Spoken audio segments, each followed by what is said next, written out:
Some crimes are so heartbreaking or shocking that they change laws, change society, or even earn the label crime of the century. But the stories that made headlines in decades past aren't necessarily remembered today. I'm Amber Hunt, a journalist and author, and in each episode of this show, I'll examine a case that's maybe lesser known today, but was huge when it happened. This is Crimes of the Centuries.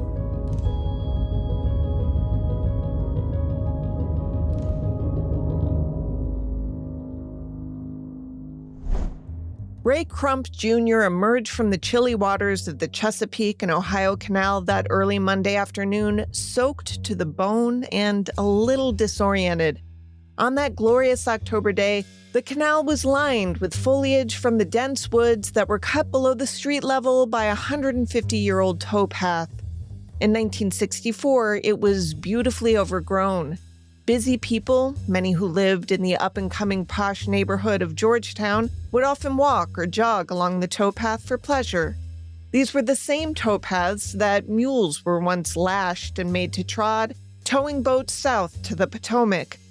On this day, October 12, 1964, the 25-year-old day laborer had decided to skip work, making a date instead for a quick rendezvous with some wine and a sex worker. That, of course, was not the story he first told the cops who had noticed him walking out of the brush. He'd told them he had fallen asleep fishing and tumbled somehow into the canal. He said he had scraped his hand while trying to pull himself over the creek lip and onto solid ground. Aside from that, he was none the worse for wear. He saw Washington, D.C.'s Metropolitan Police Officer John Warner approach, but made no effort to run from him. When the cop asked for his ID, Crump produced it. Asked to explain where he'd been for the last hour or so, he gave them the fishing story. The two chatted as they walked along the towpath toward a large gathering of police and men in trench coats.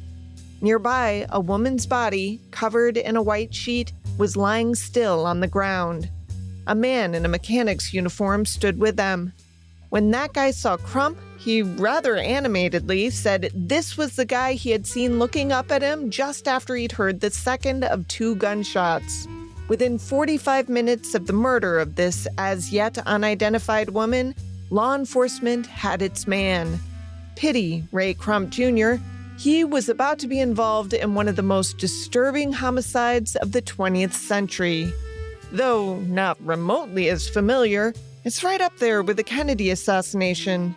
In fact, quite a few people now think it was engineered by the very same people.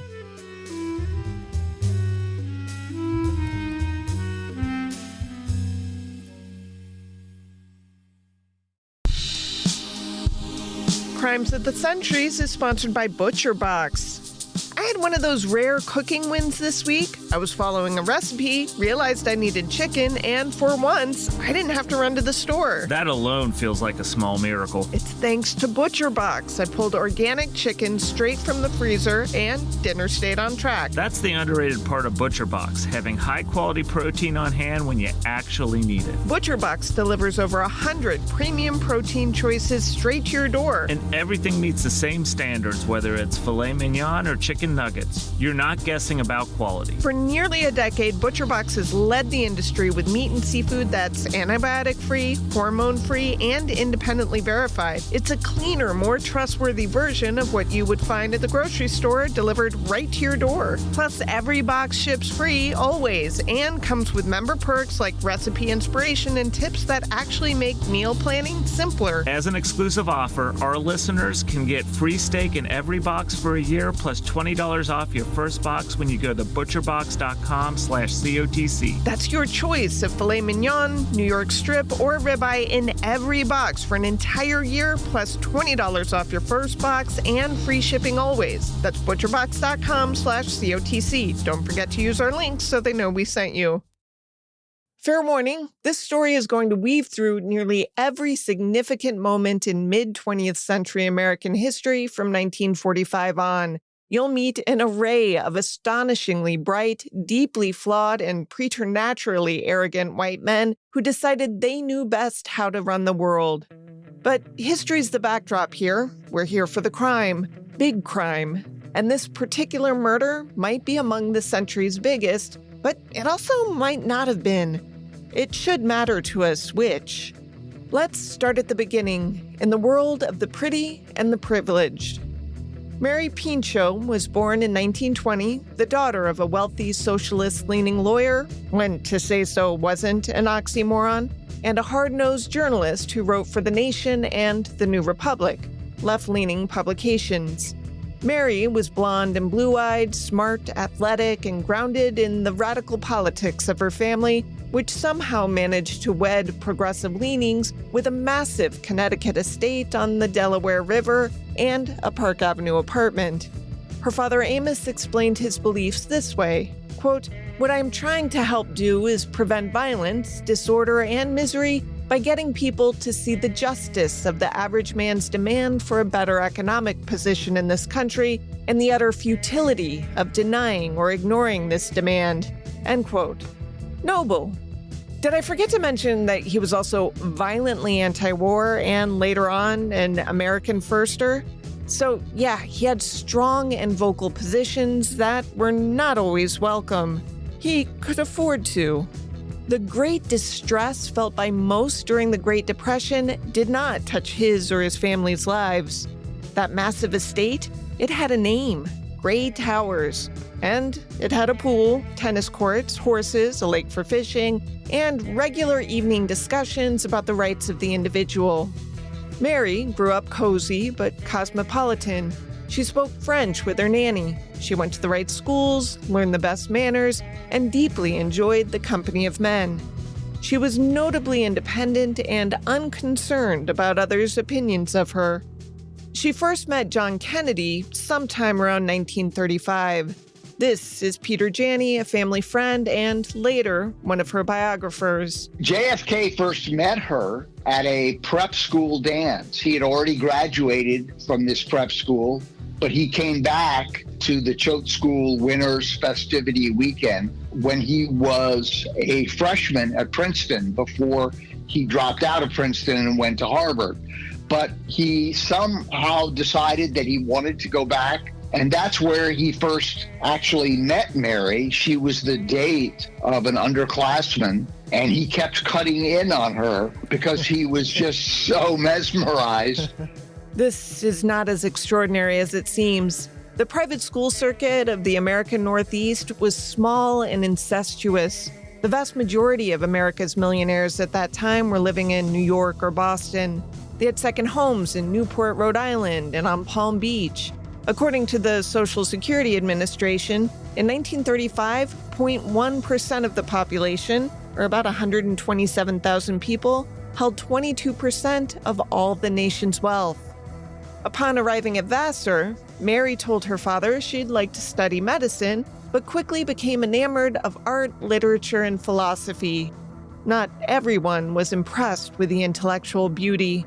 An anonymous school friend from those university days told Nina Burlight, another of Mary's biographers, quote, "She wasn't active, but she wasn't snooty either. She was decorative, as far as we were concerned," end quote. She had a trust fund, which, if I'm doing my math right, would be worth about $700,000 today. Not monstrous in trust fund terms, but not nothing either. In 1938, her half-sister Rosamond sadly killed herself, and then along came the Second World War, and Mary was caught up in enormous personal change.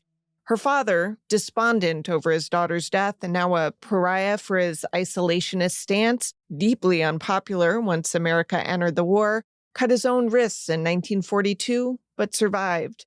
His health was precarious thereafter, and he died 2 years later at a Bronx sanitarium. The war meant that the social scene that had seemed so important to Mary's peers was now frivolous and unnecessary. She tried to stand her ground, even as it was shaking. Mary soon decided to follow in her journalist mother's footsteps, sort of, by becoming a feature writer for United Press, then doing freelance work for women's magazines such as Mademoiselle. That magazine, during the time, was not all fashion and fluff. It launched the careers of Joan Didion and Sylvia Plath and published fiction by, among others, Tennessee Williams and Truman Capote. Because Mary's bylines have been lost to time, I'm not exactly sure what she contributed, but the magazine did focus on how young women could navigate the new world that was opening up to them, trying to equip women for something other than domesticity. We do know that Mary, per biographer Burley, wrote a piece on the new family education movement, which was, do not gasp, a way to teach college girls how to play the role of women, like how being bright and ambitious might have to be hidden behind aprons and swept up like so much dust into the bin. Mary did not find that as ridiculous as you and I, but she was ahead of the curve. She was adventurous in most aspects of her life, living openly in a hotel for 3 years with military reporter Bob Schwartz, who worked for the magazine Yank. They traveled together to cover a wide range of serious topics.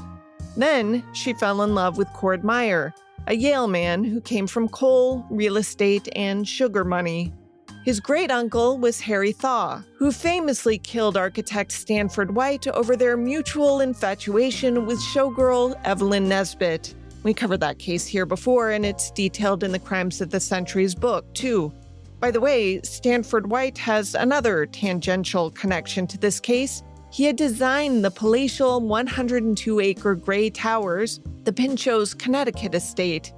Anyway, Cord Meyer was a Renaissance man of sorts. He was a bona fide hero, badly injured in July 1944 while fighting in Guam when a Japanese grenade was thrown into his foxhole. The man beside him was blown to pieces, and Cord nearly bled to death before being saved, though he lost an eye. His letters home, and later his thoughts on the venality of war, were so poignant and well-written that The Atlantic published them. For a short story on war, he won an O. Henry Prize.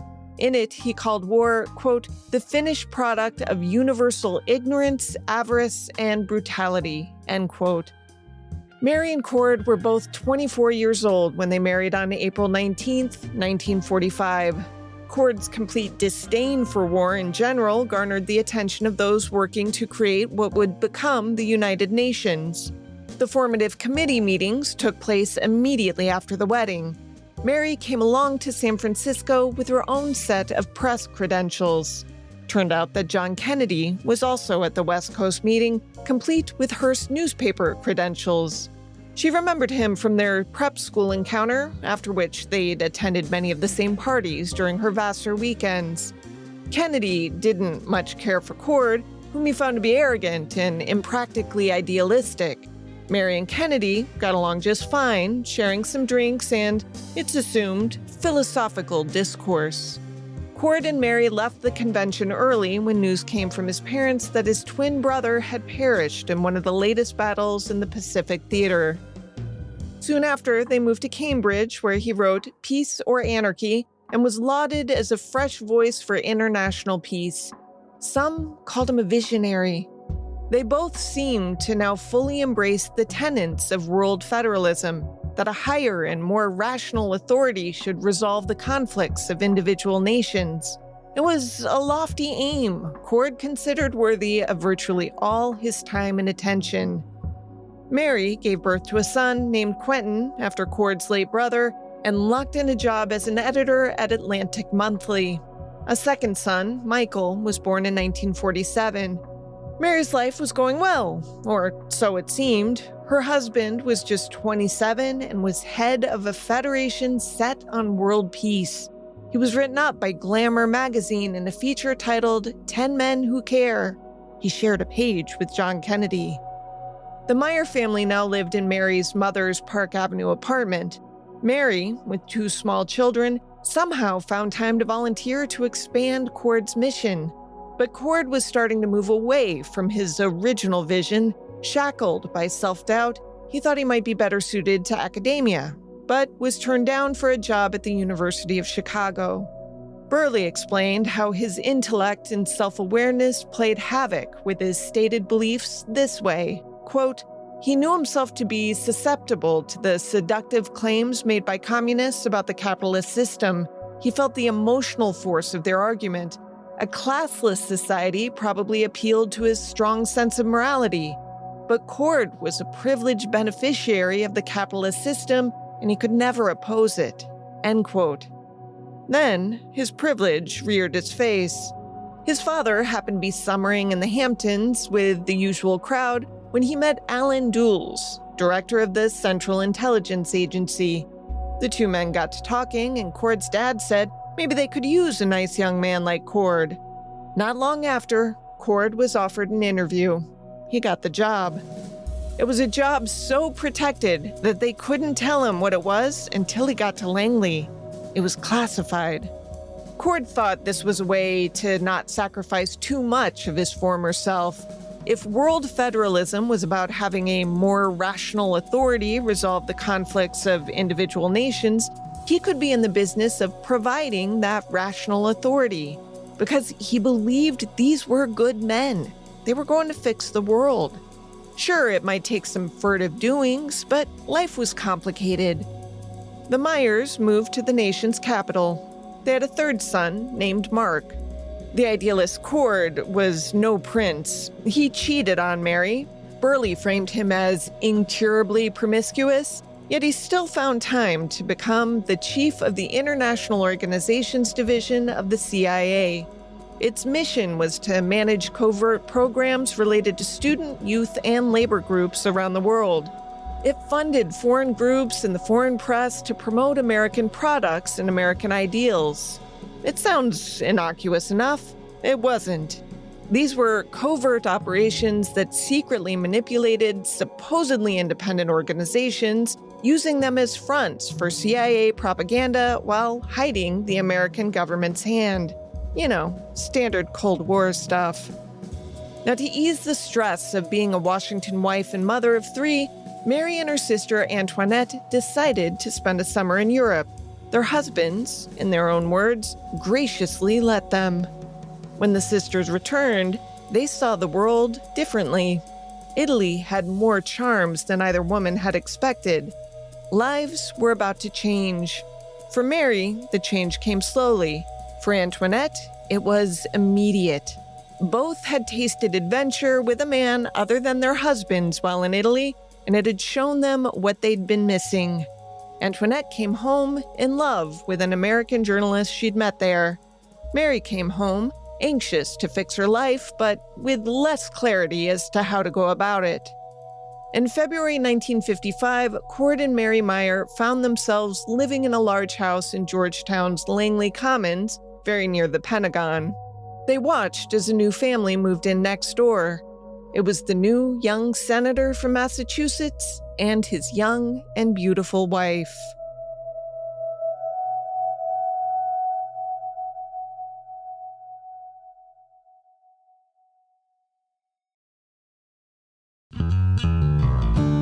Crimes of the Centuries is sponsored by Quince.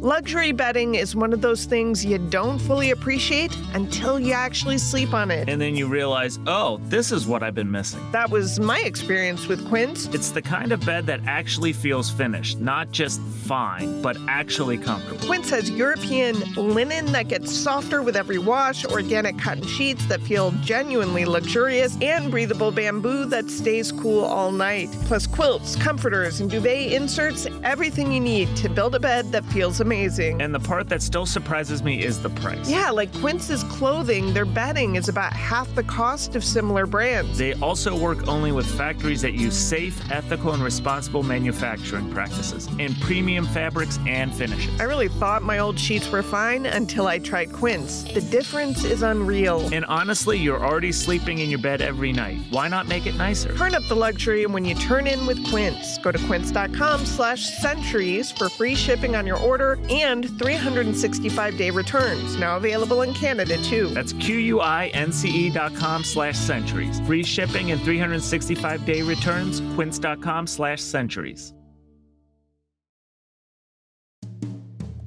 1955. The Cold War with the Soviets was heating up, but more families could afford a home, on a single salary no less, and youth culture was blooming thanks to Elvis. The air was full of optimism. Disneyland opened, TVs were appearing in people's homes, and the civil rights movement was picking up steam. And in Washington, D.C., the outward display of piety didn't remotely reflect to the private behavior of those leading the country.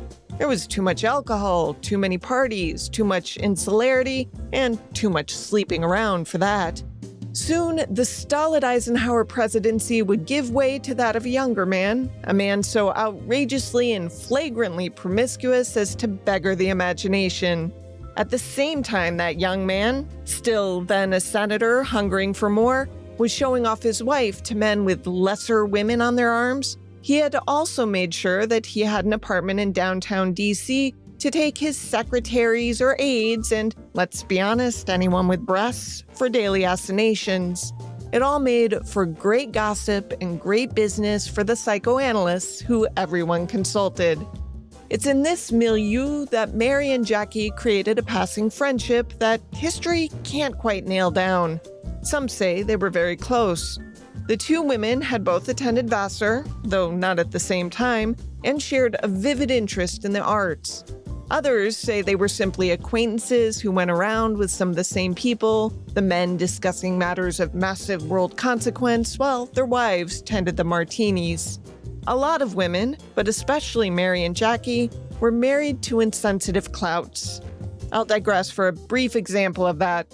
When Jackie's first child, a daughter named Arabella, was stillborn, her husband was on a boat in the Mediterranean, partying to assuage his dismay at having lost out on being named the vice presidential candidate for that year's Democratic ticket. He had to be told by others to get back home, the optics on this were bad already, to comfort his wife, who herself had been so near death after the tragic birth that she was given last rites. Another book plug, I covered this in The Kennedy Wives. As for Cord, a friend told a reporter from the World Government News that the young visionary could recite innovative plans to solve the world's problems, but could not likely tell you the age of his children. So, you know how reporters think. The reporter circled back to ask Cord his son's ages. He had no idea. So yeah, both were crappy husbands who were running the world, or at least an appreciable portion of it. Jackie, who historians agree certainly knew about her husband's infidelities, bore them. Mary, who had begun to hate what she knew of the CIA and what they were doing abroad to disrupt sometimes even stable regimes, began to find her husband condescending, judgmental, cruel, argumentative, pompous, dismissive, pessimistic, and, hypocritical. She was more set than ever to divorce him.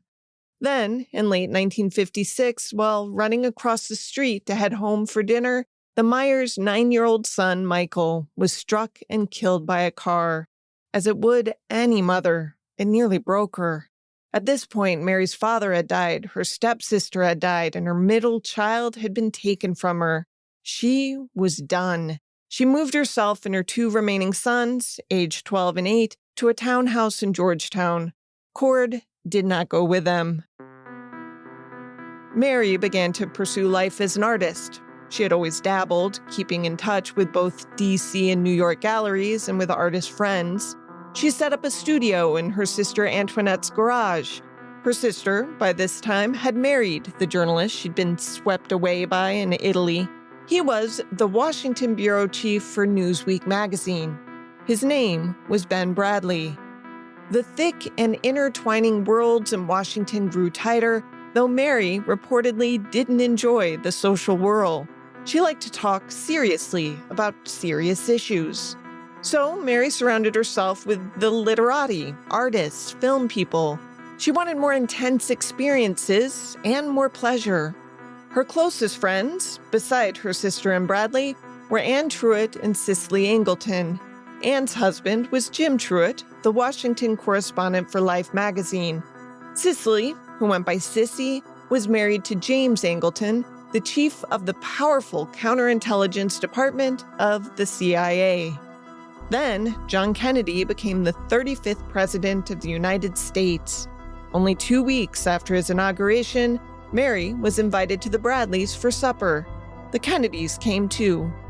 Soon, she became a frequent party guest at the White House, sometimes escorted by men in power who needed a date, to make the table settings make sense. Remember, she was pretty, had fabulous manners, spoke with wit and intellect on almost any subject. She was also warm.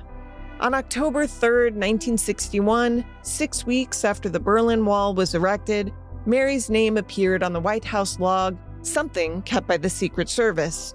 She had an invitation to see Evelyn Lincoln, Kennedy's personal secretary. The timestamp was for 7:40 p.m. Mrs. Lincoln greeted her, then took her in to see the president. Jackie, Carolyn, and John Jr. were away in Newport. By now, practically everyone in heels in Washington had been or was still in bed with JFK, but it's unclear when that number came to officially include Mary. She was not his usual type.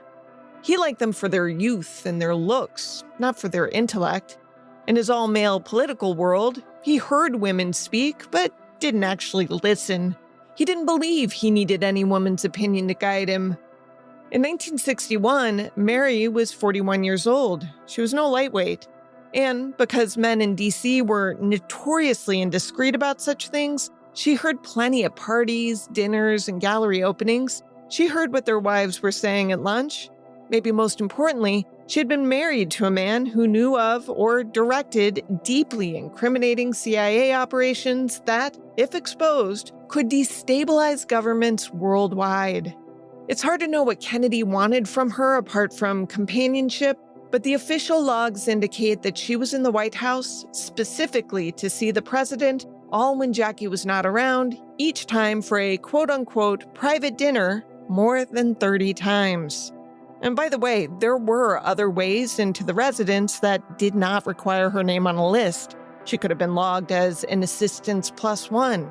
But no, she was logged in by name as JFK's dinner guest dozens of times. Usually, she would arrive by taxi.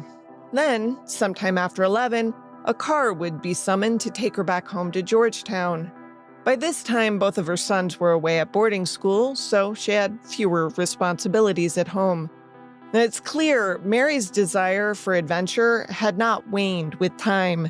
Historians generally accept that she and Kennedy smoked pot together in the summer of 1962, and that she may well have introduced him to LSD, too. Mary had sought out Dr. Timothy Leary at Harvard prior to that. She had heard her ex-husband talk about how the CIA used LSD and how it could be an effective brainwashing tool.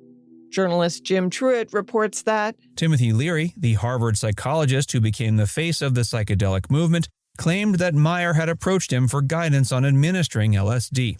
She reportedly wanted to introduce the drug to influential figures in Washington, including Kennedy, in an effort to expand their consciousness and push them towards peace-oriented policies. By the by, LSD was federally legal to use at that time.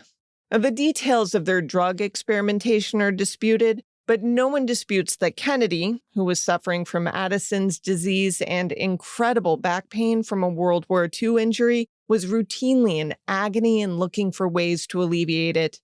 Many would later say Mary was often in Kennedy's company and so trusted that he didn't require her to leave the room when he talked business or took phone calls. According to Burley, White House counsel Meyer Feldman said she was like furniture there because the president, quote, had a great attachment to her, end quote. She was never hidden, unlike his other liaisons. Later, in 1976, when James Truitt sold the story of Mary's affair with Kennedy to the National Enquirer, he said he believed they began to have sex sometime in 1962. That would put it, historically speaking, around the same time he gave his famous moon speech at Rice University.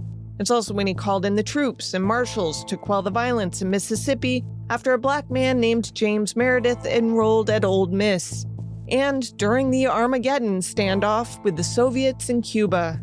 Kennedy's inner circle, who dutifully protected his legacy after his assassination, denied the story of the affair until it became ridiculous to do so. But Mary had been there during the darkest days of that man's administration. It is likely that they had a romp or 30, and it's also likely, given everything we know now, that the FBI's J. Edgar Hoover, the CIA's James Angleton, And the American Mafia knew each and every time they did.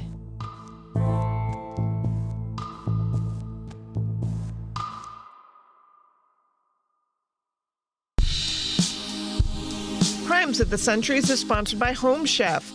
As the new year kicks off, I've been trying to simplify everything I can, including dinner. Which is saying something, because winter evenings make even deciding what to cook feel like a lot. Exactly. That's why Home Chef has been such a help. Having fresh, pre-portioned meals delivered takes a huge weight off my plate. And it's not just convenience. The meals actually taste good. They really do. Home Chef is rated #1 by users of other meal kits for quality, convenience, value, taste, and recipe ease. And I get why. Plus, there's a ton of variety. Yeah, classic recipes, 30-minute meals, oven-ready trays, even quick microwave lunches for those days when everything runs long. There's also a family menu with 4 or 6 serving options, which makes planning ahead way easier. And now they've got dishes co-created with celebrity chefs like Gordon Ramsay, which is kind of wild. And it's surprisingly affordable. Totally. Home Chef customers save an average of $86 per month on groceries, which adds up fast. For a limited time, Home Chef is offering my listeners 50% off and free shipping for your first box, plus free dessert for life. Go to homechef.com/COTC. That's homechef.com/COTC for 50% off your first box and free dessert for life. Homechef.com/COTC. Must be an active subscriber to receive free dessert. It seems that the heat between Mary Meyer and JFK cooled a bit heading into 1963, but she was still regularly visiting the White House and taking his frequent phone calls. She had been credited with moving Kennedy away from a warrior mentality and more to her way of thinking about world federalism. Take, for example, the words from one of his most famous speeches, his June 10, 1963 commencement speech to the graduates of American University.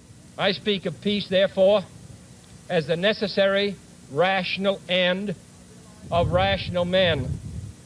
I realize the pursuit of peace is not as dramatic as the pursuit of war, and frequently the words of the pursuers fall on deaf ears, but we have no more urgent task. I am not referring to the absolute, infinite concept of universal peace and goodwill, of which some fantasies and fanatics dream. I do not deny the value of hopes and dreams, but we merely invite discouragement and incredulity by making that our only and immediate goal. Let us focus instead on a more practical, more attainable peace, based not on a sudden revolution in human nature, but on a gradual evolution in human institutions, on a series of concrete actions and effective agreements which are in the interests of all concerned. There is no single simple key to this peace, no grand or magic formula to be adopted by one or two powers. Genuine peace must be the product of many nations, the sum of many acts. It must be dynamic, not static, changing to meet the challenge of each new generation. For peace is a process, a way of solving problems. 2 days later, Mary was invited to dine with the president. That was the same day he was dealing with the wanton murder of civil rights activist Medgar Evers in Mississippi. That fall, Mary and Kennedy met publicly with members of Meyer's family when they donated gray towers to the National Forest Service. A month later, he went to Dallas.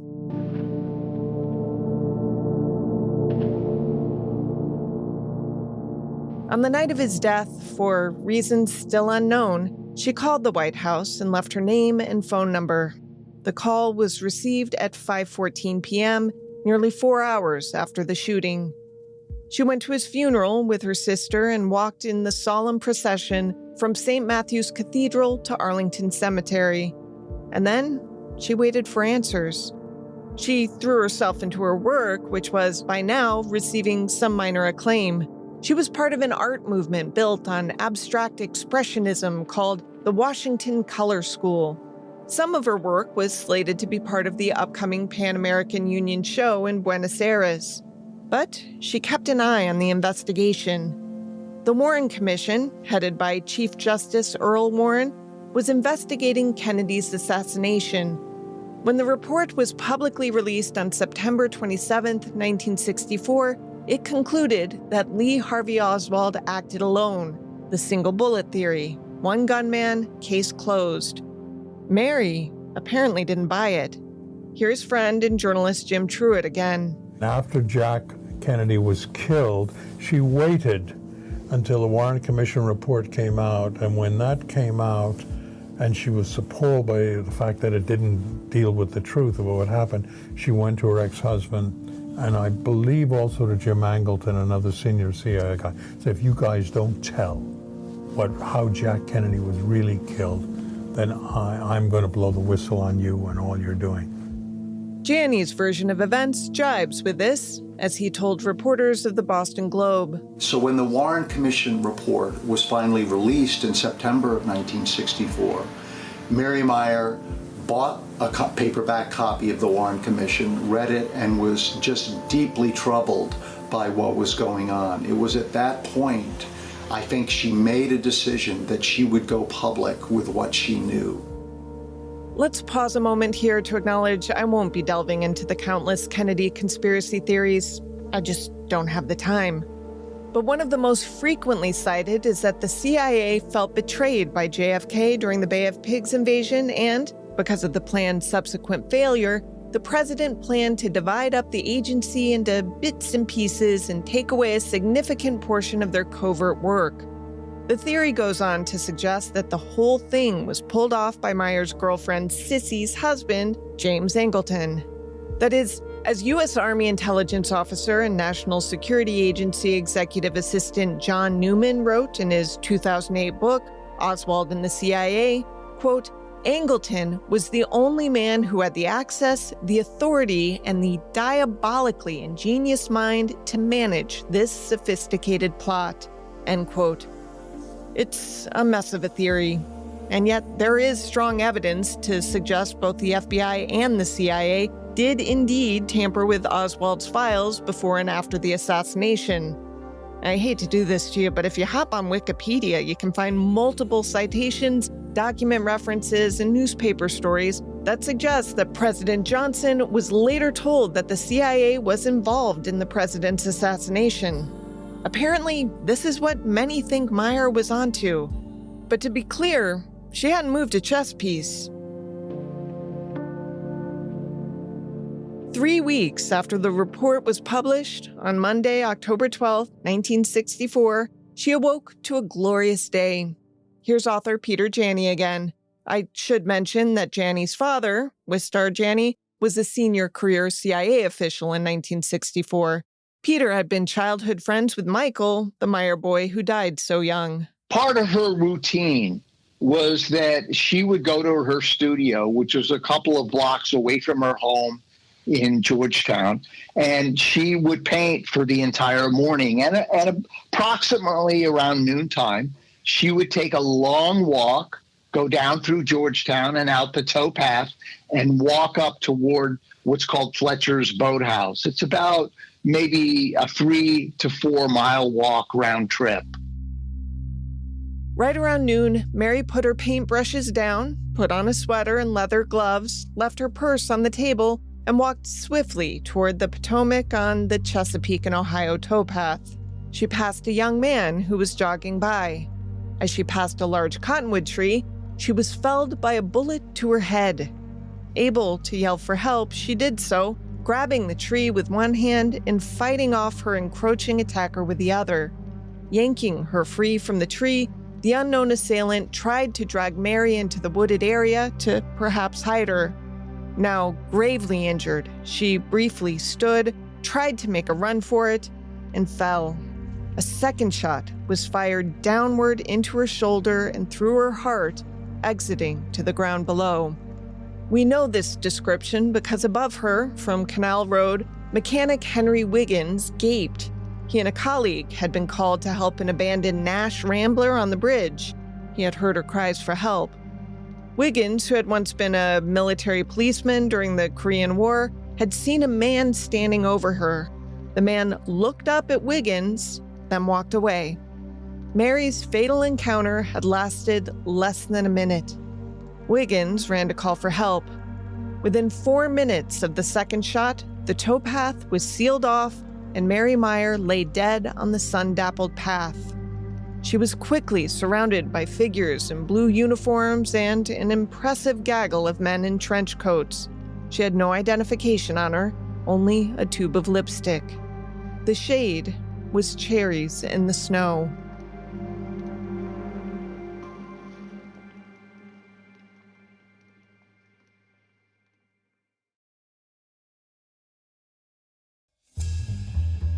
Witness Henry Wiggins told detectives everything he could about the man he saw shoot the slain woman, including what the man had been wearing, a light tan jacket and dark cap, and that he was black, stood about 5'8", and likely weighed about 185 pounds. Wiggins, for the record, was also black. Detectives huddled around the dead woman, who was coiled in a fetal position. The only identifying mark was the name Meyer in her gloves, apparently added to help her dry cleaners keep the pair together. Meanwhile, cops found the tan jacket and the cap hidden in the nearby bushes. The cops figured she was from Georgetown and began calling all the Meyers in the book. If no one answered, they sent someone to knock on their doors. At Mary's house, no one was home, but a neighbor told them that the occupant was Ben Bradley's sister-in-law. Bradley, who, if you don't know, was a legendary journalist who would later serve as editor of the Watergate Project, identified his wife's sister's body that evening and returned home to plan her funeral. That night, Ben and his wife Toni got a call from Japan. It was Anne Truitt offering her condolences and asking if the Bradleys could go find Mary's diary. Anne said that Mary had told her that if anything ever happened to her, it should be destroyed. They also heard from Sissy Angleton that night. She also asked about the diary.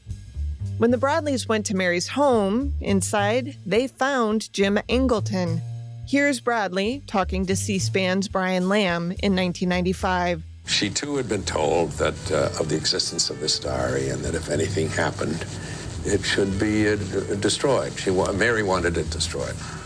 We soon divined that's why he was there, but how he got in we didn't know because it was locked, and we found him. We didn't find it in Mary's house.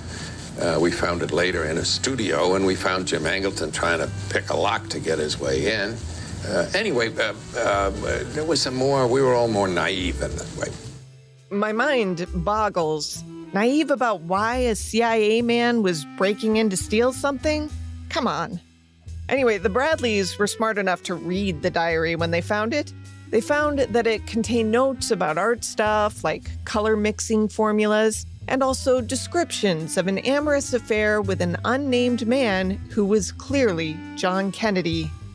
Then, astonishingly, they turned the diary over to Angleton.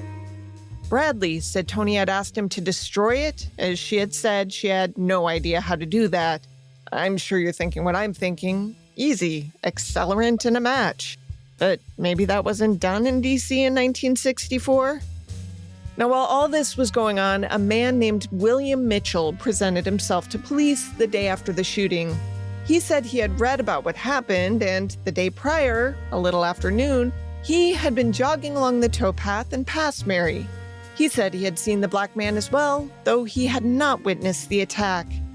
He was supposedly employed by the Pentagon, and he gave his information to the police should they need him again. It was said no one cried harder at Mary's funeral than Cord Meyer. The wheels of justice turned pretty quickly back then. Family and friends of Ray Crump Jr. were scared, but determined to support him. The district's black community was, for the most part, entirely separate from its white populace. It was also less educated, less well-connected, and poorer. But they were not dumb. Word got to Dovey Roundtree, the district's best defense attorney, a singular black woman who knew when clients were being shoved too easily and too quickly to conviction, and in this case, to the death house. She volunteered her services. When she discovered that Crump had suffered blackouts and migraines his entire life, Roundtree asked for a sanity hearing. The judge declined her motion, but Roundtree kept working. When the trial began on July 20th, 1965, it was crowded with journalists, a lot of men in gray suits, Cicely Angleton, and as many concerned Black residents as could take that day off of work. Roundtree went in knowing that she had already tried pounding the table and the law.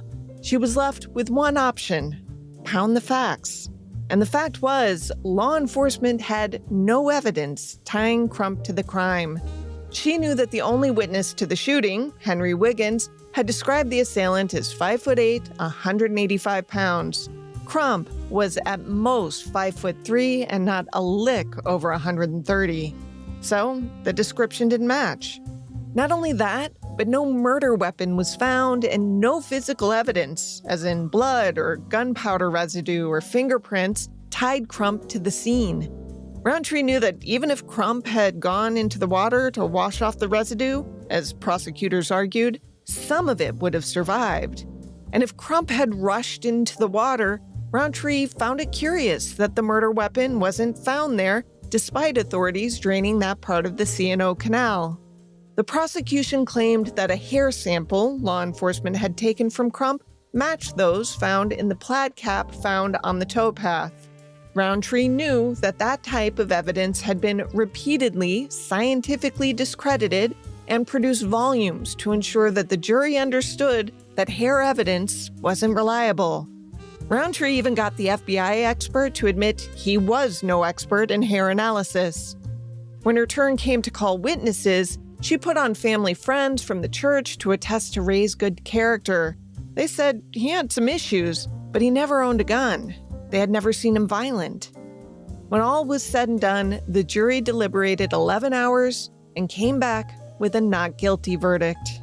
Ray Crump either killed Mary Meyer and got incredibly lucky, or, far more plausibly, he didn't do it and just happened to be nearby when Mary was shot, making him the unluckiest man in Washington that day. The prosecution couldn't prove the first scenario, which is why he walked. The tragedy is that DC investigators didn't accept that verdict.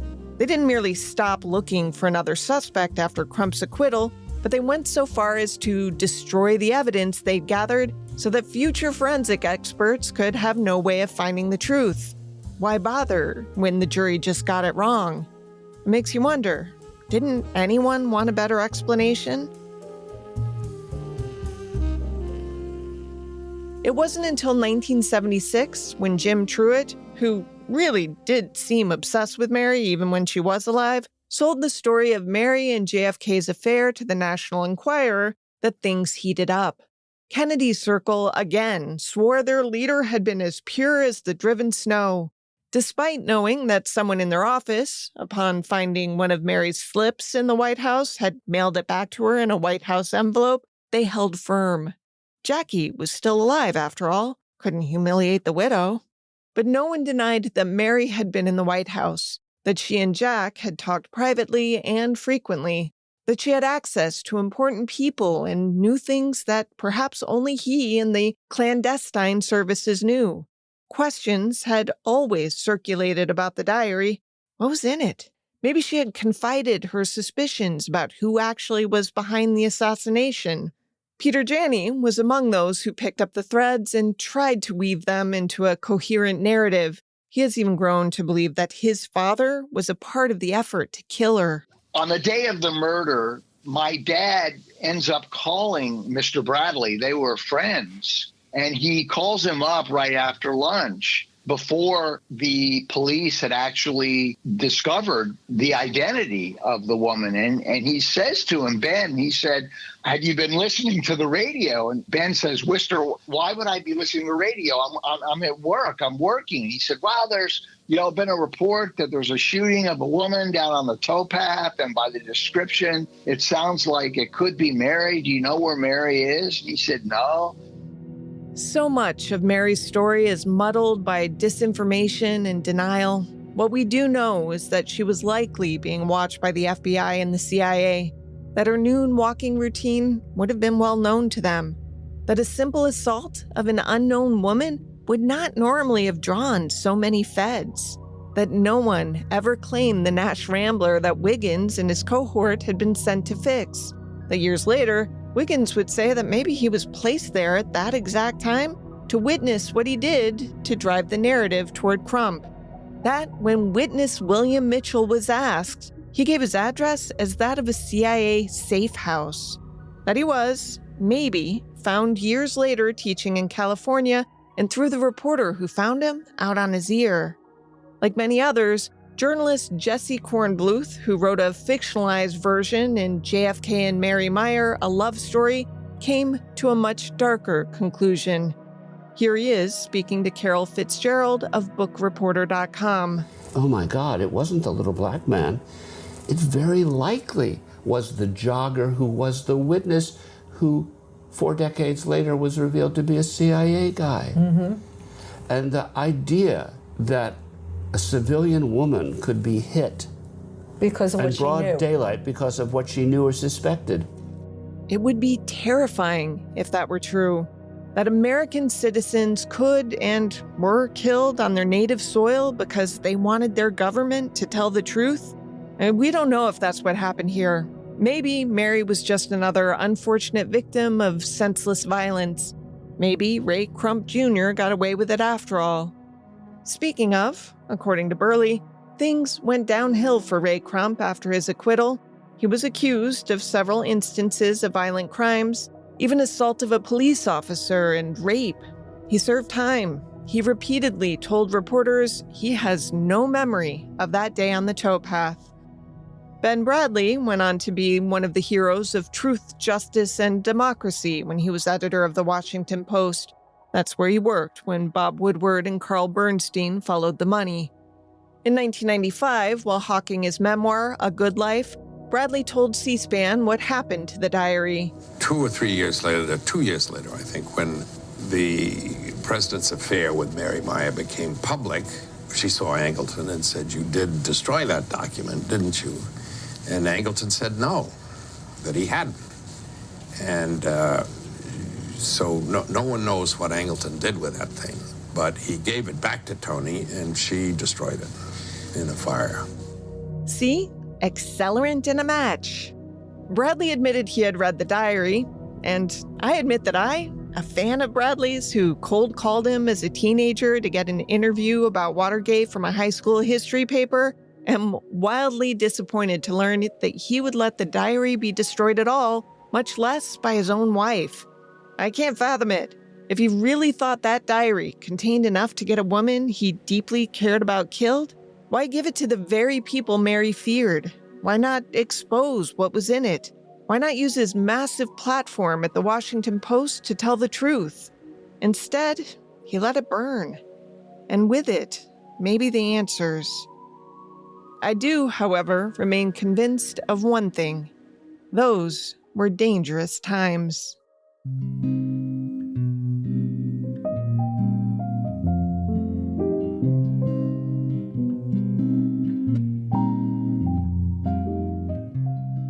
To research and write this episode, journalist Amy Wilson read A Very Private Woman, The Life and Unsolved Murder of Presidential Mistress Mary Meyer by Nina Burley.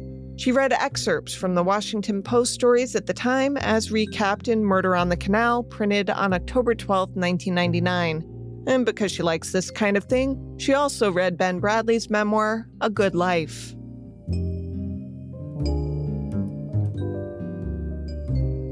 Crimes of the Centuries is available early and ad-free through Grab Bag Collab. Head to www.grabbagcollab.com for exclusive content related to this show and access to other series on our profit-sharing network.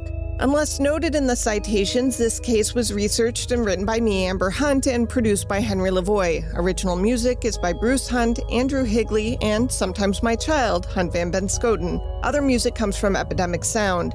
If you like the show, please help us out by rating and reviewing on Apple Podcasts. Also tell your friends. For more information or to recommend a case, go to centuriespod.com. On Instagram, we're @centuriespod, and you can find us on the Crimes of the Centuries Facebook page.